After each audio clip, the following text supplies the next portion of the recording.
تنہا جو نماز پڑھ رہے ہیں اس کے بولنے میں تھوڑا سا اختلاف پایا گیا ہے. تو 9 ذی الحجہ کی فجر سے لے کر 13 ذی الحجہ کی عصر تک بولنا ہے.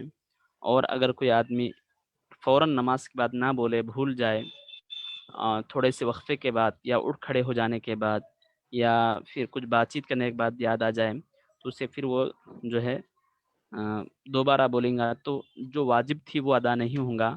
واجب کب ہے؟ نماز کے فوراً بعد بولنے کا ہے. تو یہ چند مسائل تھے جو ہے تکبیر تشریق کے بارے میں آپ کو بتائے گئے تھے. تو تکبیر تشریق کے مسائل ختم ہو چکے ہیں اور چند مسائل جو ہے عید کے حوالے سے انشاءاللہ پیش کر دی جائیں گے. اس سے جو ہے عید کی نماز پڑھنے میں آسانی ہو جائے گی. دیکھیے عید کی نماز کس طرح پڑھنا ہے. عید کی نماز سے پہلے چند چیزیں ایسی ہے جو کرنا مستحب کہلاتا ہے. عید کی نماز کے جو مستحبات کہلاتے ہیں چند ہے، ان میں سے یہ ہے کہ حجامت بنوانا ہے، ناخن ترشوانا ہے، غسل کرنا، مسواک کرنا، اچھے کپڑے پہننا، خوشبو لگانا، اور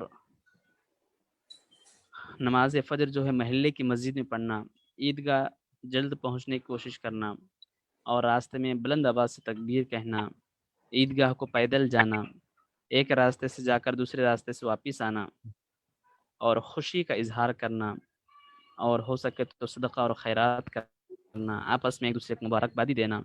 یہ تمام چیزیں جو ہے عید کے تمام چیزیں مستحبات میں آتی ہے. اور اسی طرح جو ہے عیدگاہ جب پہنچ جائے تو اس موقع پر عید کی نماز سے پہلے نفل نماز پڑھنا مکروہ بتایا گیا ہے. یعنی عیدگاہ پہنچنے کے بعد وہاں پر عید کی نماز سے پہلے کوئی نماز پڑھ رہے ہیں تو مکروہ بتایا گیا ہے. تو یہ عید کی مستحبات ہے.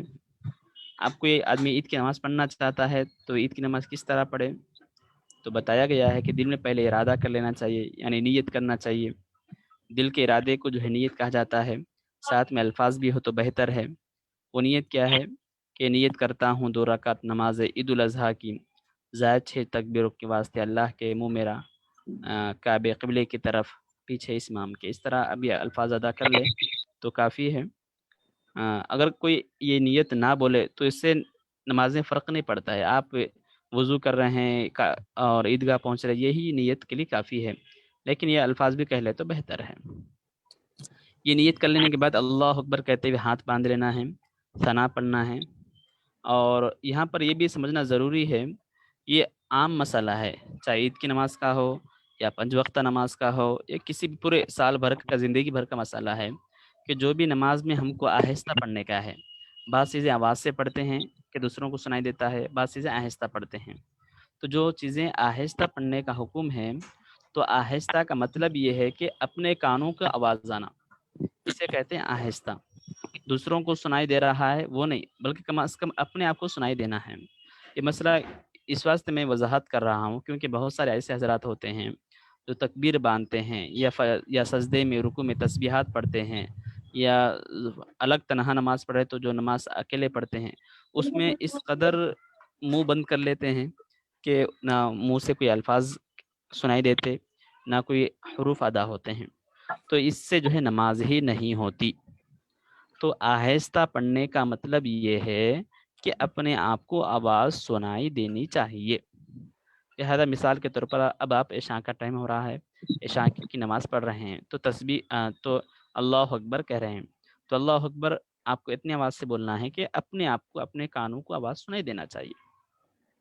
اپنے آپ کو سنائی نہیں دے رہا ہے بلکہ صرف منہ میں آپ زبان حرکت دے کر کے رکعت باندھ لیے تو اس سے نماز نہیں ہوتی.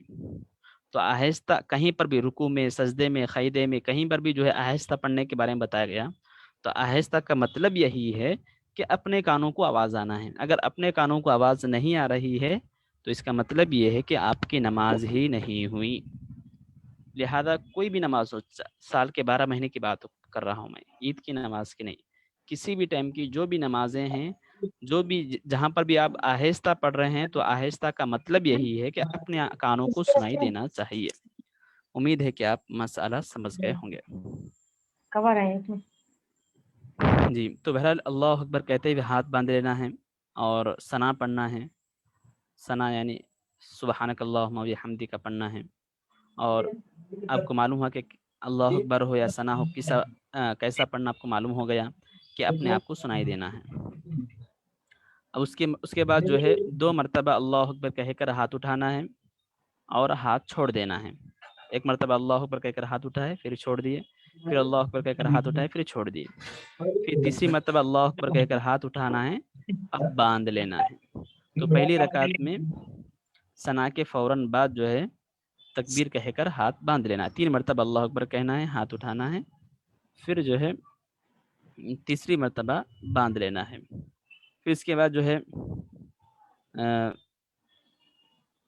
امام صاحب جو ہے قرات کریں گے, پھر رکوع ہوں گا, سجدہ ہوں گا, پھر دوسری رکعت کے لیے کھڑے ہو جائیں گے.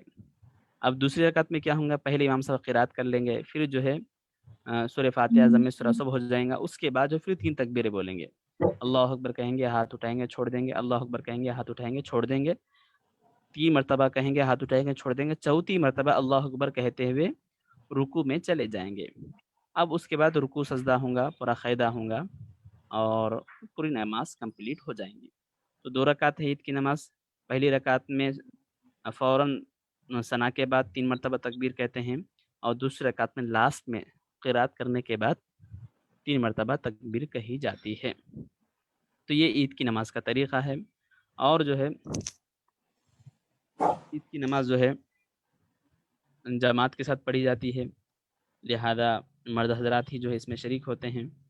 اور اب ایک مسئلہ یہ ہے کہ اگر بعض اوقات ایسا بھی ہوتا ہے کہ امام صاحب جو ہے بعض اوقات 3 جو تکبیریں بولنے کا ہے اس میں ایڈ کر دے, ایکسٹرا مزید اضافہ کر دیتے. 6 تکبیریں ٹوٹل بولنے کا ہے تو اضافہ کر دیے. تو ایسے موقع پر کیا کرنا چاہیے, تو اس کے بارے میں بتایا گیا کہ امام صاحب اگر عیدین کی تکبیرات میں اضافہ کر دے تو امام صاحب کی پیروی کرتے ہوئے مصلیوں کو بھی چاہیے کہ اللہ اکبر کہتے ہوئے تکبیر بولنا چاہیے. لیکن 13 تکبیروں تک اللہ اکبر کہتے ہوئے آپ شامل ہو سکتے ہیں, اس کے بعد مزید کہہ رہے ہیں تو امام صاحب کی پیروی نہیں کرنا ہے. اور اسی طرح جو ہے عیدین کی نماز کے بارے میں بتایا گیا ہے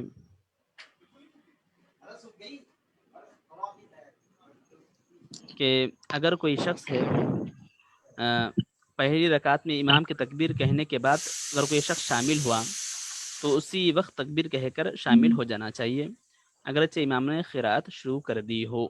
یعنی امام صاحب جو ہے پہلی رکعت میں تکبیرات بول دیے, بول کر سورہ فاتحہ پڑھنا شروع کر دیے. اب کوئی صاحب آئے تو ایسے صاحب کو چاہیے کہ فوراً تکبیر کہہ لینا چاہیے اور 3 تکبیر کہہ کر فوراً نماز میں شامل ہو جانا چاہیے. نماز میں شامل ہو جانا چاہیے اگرچہ کہ سورہ فاتحہ ضم سورہ اگرچہ کہ شروع کیوں نہ ہوا ہو, تکبیر کہہ کر شامل ہو جانا چاہیے. اور اسی طرح جو ہے امام صاحب رکوع میں چلے گئے, پہلی رکعت چل رہی تھی, امام صاحب تکبیریں بولیں, سورہ فاتحہ پڑھ لی, رکوع میں چلے گئے, تو اب کیا کرنا چاہیے, اب کیا کرنا ہے, اب یہ کرنا ہے اللہ اکبر کہہ کر ہاتھ باندھ لینا ہے, فوراً رکوع میں جانا ہے, رکوع میں جا کر 3 تکبیریں کہہ لینا ہے. رکوع کے تسبیح کے بجائے عید کی نماز کی جو تکبیر ہے بغیر ہاتھ اٹھائے کے 3 مرتبہ اللہ اکبر اللہ اکبر اللہ اکبر بول دینا چاہیے. اور جو ہے اسی طرح عید کی نماز کے بہت سارے مسائل ہیں, اگر آپ کو کچھ پوچھنا ہے تو آپ پوچھ لے سکتے ہیں. سر عورتوں کی عید کی نماز کے بارے میں بولیے. ہاں خواتین کے بارے میں جو ہے عید کی نماز اور جمعے کی نماز کے لیے جو ہے جماعت ضروری ہے, بغیر جماعت کے جو ہے جمعے کی نماز اور عید کی نماز نہیں ہوتی ہے. تو خواتین گھر میں ہی بیٹھ کر جو ہے نماز شکرانے کے طور پر 2 رکعت 2 گانا 2 رکعت نفل یا کچھ پڑھنا چاہے یا چاشت کی نماز پڑھنا چاہے تو پڑھ لے سکتے ہیں. لیکن عید کی نماز کے لیے تو ان کے لیے کوئی باہر نکلنا اور عیدگاہ میں حاضر ہونا اس بارے میں کوئی حکم نہیں ہے. جی تو بہرحال یہ چند مسائل تھے عید کے حوالے سے. اور 6 تکبیر تشریق تکبیرات کے کے بارے ساتھ نہیں پڑھ سکتے سر؟ نہیں, عید کی نماز جو ہے جماعت کے ساتھ پڑھنے کا ہے. اور جماعت عیدگاہ میں جماعت کے ساتھ پڑھنے کا ہے. تب گھر میں پڑھ رہے ہیں تو عیدگاہ گھر میں تو نہیں رہتا اور جماعت سے تو نہیں پڑھتے ہیں, تو لہذا جو ہے چاشت کی نماز کے طور پر پڑھ لے سکتے ہیں یا شکرانے کی نماز کے طور پر پڑھ لے سکتے ہیں سر. تو بہرحال یہ چند احکام قربانی کے اور تکبیر تشریق کے اور عید کی نماز کے چند مسائل آپ کو بیان کر دیے گئے ہیں. بہرحال آج ہمارا آخری دن ہے اور یہیں پر جو ہے یہ کورس ختم ہوتا ہے. اگر آپ کو کچھ پوچھنا ہے تو آپ پوچھ لے سکتے ہیں. اس کے بعد انشاءاللہ پھر کبھی اور کوئی کورس ہوگا تو انشاءاللہ اس میں ضرور ملاقات کریں گے. جی کچھ پوچھنا چاہے تو پوچھ لے سکتے ہیں. ٹھیک ہے چلیے. صلی اللہ تعالیٰ علی خیر خلق سیدنا و نبینا مولانا محمد مبارک وسلم برحمتک یا ارحم الراحمین والحمد للہ رب العالمین.